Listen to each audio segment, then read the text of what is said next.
বাংলা ভাষার বিষয় দেখুন, বাংলা এখন নতুন একটা ন্যারেটিভ যদি ওরা আনে, যেহেতু বাংলা এসে মোদিবাবুর অশ্বমেধের ঘোড়া মুখ টুবড়ে পড়েছে, মমতা ব্যানার্জির কাছে হেরেছে, সেই রাগে নতুন নতুন ন্যারেটিভ, টাকা বন্ধ, MGNREG এর টাকা কোর্ট বললেও দেব না, নতুন লিস্টের নামও দেব না, না নতুন করে কাজও দেব না, আবাসের টাকাও দেব না, সবকিছু। আজকে আমাদের জল শক্তি মিশনের রেলিগেশন যাবে বিকেল 5টায়। জল হচ্ছে জীবন, সেটাকেও বন্ধ করে দিচ্ছে। কেন না, কেন হেরে গেছে, কেন আপকি বার 200 পার জেতেনি, সেই রাগে।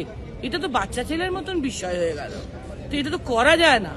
সেই করতে করতে এখন নতুন ন্যারেটিভ, বাংলা ভাষায় যারা কথা বলে তারা সবাই বাংলাদেশি।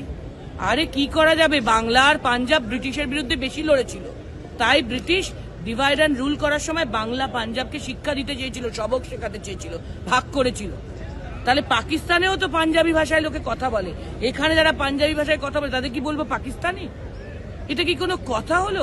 পাকিস্তানে অনেকে হিন্দিও বলে, তাহলে কি হিন্দি ভাষী এখানে যারা তাদের বলবো পাকিস্তানি? এটা কি কোনো কথা হলো?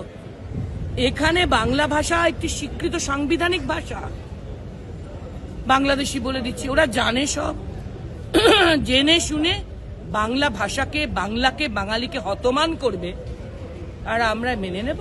এটা কি হতে পারে? কেউ মানবে না।